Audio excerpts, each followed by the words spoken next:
नमस्कार साथियों, कैसे हैं आप सभी। आज के इस वीडियो के अंदर हम लोग बात करने वाले हैं MA MSc M.Com के बारे में। यानी अगर भी आप जो है वो 2 वर्षीय PG कर रहे हैं या करने वाले हैं साथियों, तो इसके बारे में संपूर्ण जानकारी हम लोग समझने जा रहे हैं कि आखिर जो है वो इसमें कितने सेमेस्टर होंगे, एग्ज़ाम का क्या पैटर्न होने वाले हैं, ठीक है। इसके बाद इसमें कितने एग्ज़ाम होंगे, कितने मार्क्स का एग्ज़ाम होंगे, एग्ज़ाम का क्या सिलेबस रहने वाला है, यानी कि पूरी जानकारी आपको विस्तार से जानकारी इसमें आपको देने जा रहे हैं। नमस्कार, मेरा नाम मिट्टू है और आप मोटिवेटर मिट्टू को देख रहे हैं। तो चलिए समझते हैं साथियों संपूर्ण जानकारी, यानी कि 2 वर्षीय MA MSc M.Com 2026 से 28 या जो भी सेशन हो, तो इस वीडियो के अंदर हम आपको पूरी जानकारी आपको बताने वाले हैं साथियों।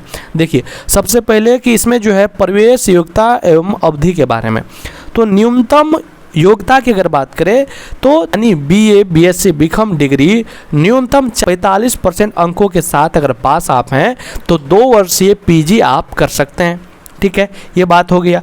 इसके बाद कोर्स की पूरी अवधि के बारे में, तो यह कोर्स कुल रूप से अगर हम बात करें तो 2 वर्ष यानी 4 सेमेस्टर का होगा साथियों।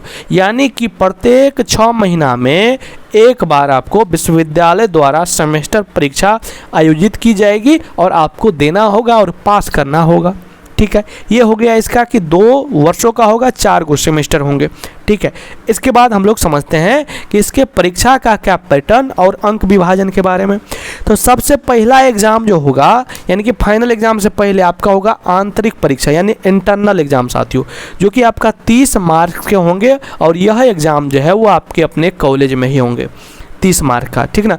कॉलेज में होने वाला मिड सेमेस्टर टेस्ट इसको कहते हैं। इसमें असाइनमेंट जमा भी होगा, QG भी होगा और आपकी अटेंडेंस यहाँ पर भी देखी जाती है और ये सभी मिलाकर आपको 30 नंबर आपको मिलते हैं साथियों। इसके बाद आपका जो है वो एक्सटर्नल एग्ज़ाम होते हैं, यानी मुख्य लिखित परीक्षा, जो कि आपके 70 मार्क्स से यह एग्ज़ाम आपको होते हैं, यानी विश्वविद्यालय द्वारा आयोजित की जाने वाली मुख्य थ्योरी लिखित परीक्षा साथियों, ठीक ना। अब कहिएगा कि इसमें क्या क्या होते हैं, इसका एग्ज़ाम पैटर्न बताइए, तो ये भी हम आपको बताएंगे, घबराना नहीं है। तो टोटल अगर आप देखते हैं तो 100 मार्क्स आपका हो जाता है, यानी कि आपको जो है पास होने के लिए हर पेपर में न्यूनतम 45% अंक लाना आवश्यक है साथियों। यानी आपको जो है वो 30 + 70 मतलब 100 हो गया, तो 100 में से आपको जो कितने चाहिए, 45, ठीक है।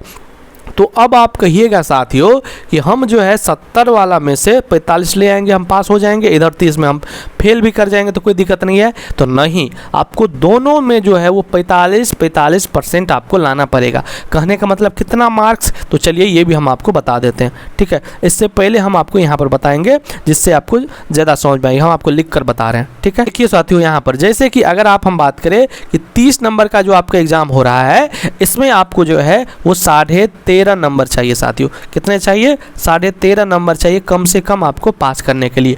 अगर इससे ज़्यादा है तब तो ठीक है, अगर इससे कम होगा तो आप उस विषय में आप फेल कर जाएंगे, ठीक है। अब कहिएगा कि सर जो है ये जो 70 नंबर का एग्ज़ाम होगा इसमें कितना चाहिए, तो इसमें आपको चाहिए साथियों 31.5 नंबर साथियों, 31.5 नंबर साथियों। कितने चाहिए, तो 31.5 नंबर चाहिए। अगर आप दोनों को जोड़िएगा तो आपका जो जैसे कि हम बात करें 31.5 और प्लस आपका 13.5 साथियों, तो अगर आप देखते हैं तो यह आपका 45 नंबर हो रहे हैं साथियों।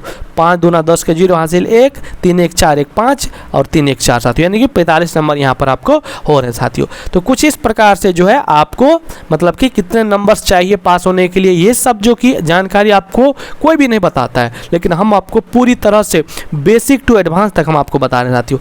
इसके बाद नया सिलेबस और पेपर प्रणाली की अगर हम बात करें तो इसमें आपको क्रेडिट प्रणाली आपको देखने को मिलेंगे, यानी क्रेडिट सिस्टम साथियों, यानी अंकों के बजाय आपको यहाँ पर ग्रेडिंग मिलेंगे, क्रेडिट दिए जाते हैं और प्रत्येक सेमेस्टर में 20 से 24 क्रेडिट पूरे करने होते हैं साथियों, ठीक है। ये बात आप ध्यान रखिएगा।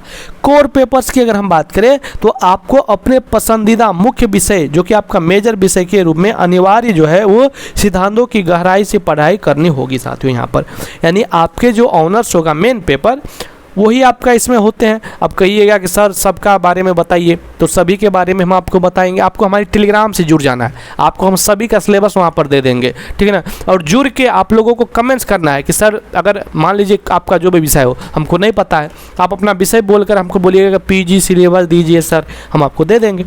इसके बाद देखिए, इसके बाद हम समझेंगे कि यहाँ पर आपके जो है वो इलेक्टिव पेपर्स के बारे में, यानी मुख्य विषय के साथ आपको सहायक या व्यवहारिक विषयों को चुनने की स्वतंत्रता यहाँ पर दी जाती है। और रिसर्च और प्रोजेक्ट वर्क के लिए अंतिम सेमेस्टर में मुख्य रूप से व्यवहारिक रिसर्च प्रोजेक्ट या लघु शोध निबंध लिखना जो है वो अनिवार्य यहाँ पर होते हैं साथियों, ठीक है। ये रहा आपका नया सिलेबस और पेपर प्रणाली के बारे में साथियों, ठीक है। इसके बाद अगर हम बात करें कि 2 वर्षीय पीजी के मुख्य लाभ के बारे में, तो 2 वर्ष के आप जो है वो पीजी करके जो है वो उच्च शिक्षा जो है वो आप संपूर्ण शिखर तक पहुंच सकते हैं साथियों, यानी करियर के लिए सर्वश्रेष्ठ विकल्प साथियों। इसे पूरा करने के तुरंत बाद आप जो है वो कॉलेज में असिस्टेंट प्रोफेसर बनने के लिए राष्ट्रीय पात्रता परीक्षा यानी कि यूजीसी नेट SIR नेट में जो है वो आप बैठ सकते हैं साथियों। इसके साथ ही यह डिग्री आपको देश विदेश के शीर्ष विश्वविद्यालयों में सीधे PhD यानी शोध कार्य करने के लिए जो है वो पात्रता प्रदान करती है साथियों।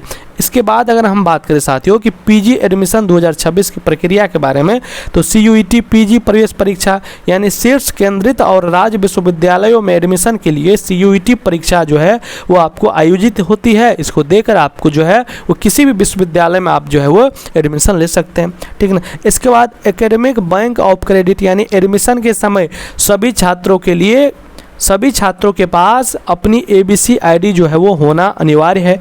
राज्य स्तर पर मेरिट यानी अधिकांश राज्य जो है वो विश्वविद्यालय ग्रेजुएशन के मार्क्स के आधार पर सीधे एडमिशन भी देते हैं साथियों, ठीक है। और साथ में अगर हम आप बात करें यहाँ पर, तो कुछ चीज़ें आपको यहाँ पर जो है अगर आप यूनिवर्सिटी के हिसाब से भी चेंज देखने को आपको मिल सकते हैं, ठीक है। तो चलिए हम आगे बात कर लेते हैं साथियों। तो यहाँ तक हम आपको सब चीज़ बता दिए। अगर हम बात करें ज़्यादातर यूनिवर्सिटी के बारे में साथियों, तो यह जो है 2 वर्षों का कोर्स होता है और यहाँ पर आपको 4 सेमेस्टर होते हैं, ये तो सबको पता है। इसके बाद आपका जो मेन पेपर होता है उसमें जो है आपका सिलेबस होगा और उसी के आधार पर आपको जो है वो चीज़ें आपको देखने को मिलते हैं साथियों। और यहाँ पर जो हम बहुत सारी बातें आपको बताएं साथियों कि नया सिलेबस और पेपर प्रणाली, तो ये आपको वहाँ पर काम नहीं देखने को मिलेंगे।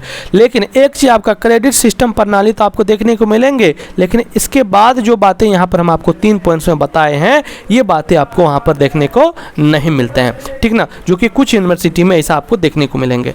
तो हमने आपको सब चीज़ बताए हैं, सभी यूनिवर्सिटी को देखते हुए बताए हैं, ठीक ना। अगर आपको स्पेशली कुछ चीज़ पूछना है किसी यूनिवर्सिटी के रिगार्डिंग, तो आप जो है वो कमेंट्स में हमसे पूछ सकते हैं, हम आपको रिप्लाई देने की कोशिश करेंगे साथियों, ठीक है। तो मिलते हैं अगले वीडियो में, धन्यवाद साथियों।